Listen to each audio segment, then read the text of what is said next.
अनेक लोक एपरी अछंती जेउमाने निजर चमत्कार प्रतिभा को देखाई समस्तंकु आश्चर्य करंती। एभली जड़े प्रतिभावान व्यक्ति मध्य अछंती जे निज कला को एपरी चमत्कार भावे समस्तंक सामना को आनिछंती जाहाकु देखिबा परे समस्ते आश्चर्य होइछंती। एही व्यक्ति जनक एक बरफ डंगा तैयारी करिछंती जहा देखिबाकू खूब सुंदर। आपण माने काठ एवं विभिन्न जंत्रपाती रे तैयारी डंगा तो देखिथिबे, किंतु बरफ डंगा हुए तो प्रथम थर पाई देखुथिबे। बड़ कथा हेउछि जे व्यक्ति जनक बरफ डंगा को बिना कहा साहाय्य रे तैयारी करिछंती एवं सबुठारु आश्चर्यर कथा से ही डंगा तैयारी करिबा पाई तालीम मध्य नहीं नाहंती। अति सुंदर भावे एहाकु डिजाइन करिछंती जहार वीडियो एबे सोशल मीडिया रे भाइराल हेउछि। तेबे एही व्यक्तिंक नाम हेउछि इवान कार्पिटस्की, जे बेलारूस रो मिन्स्क रे रुहंती। बरफ रे विभिन्न जिनिस प्रस्तुत करी केवल देश नुहे सारा विश्व रे से एक भिन्न परिचय सृष्टि करिछंती। बरफ प्रति थिबा तांकर ए आग्रह पाई से ही डंगा प्रस्तुत करि पारिछंती।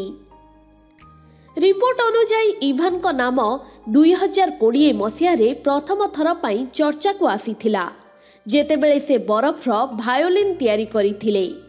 एही सुंदर भायोलिन रो फोटो सोशल मीडिया रे खूब भाइराल होइथिला।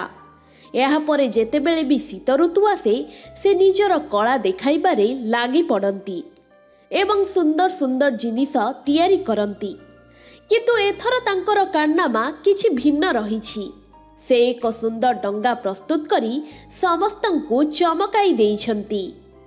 इवान सोशल मीडिया रे तांकर चमत्कार कलाकृतिर फोटो एवं वीडियो मध्य शेयर करिछंती जहा देखि लोकमाने आश्चर्य हेउछंती।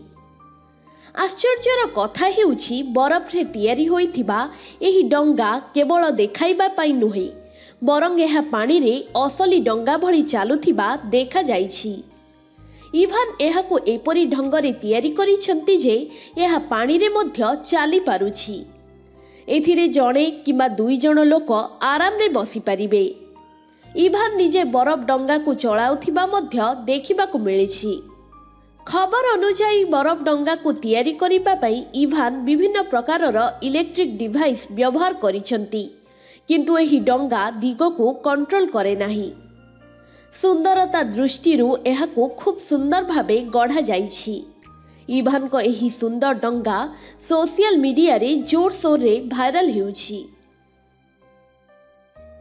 दर्शक बंधु आशा करूछु आजिर ही वीडियोटी आपनको पसंद आसीथिबो। वीडियो को लाइक और शेयर करिबा पाई जमा भी भूलिबेनी। एभली अधिक खबर जानिबा पाई आम चैनल के न्यूज ओडिशा सह जोड़ी होइथांतु।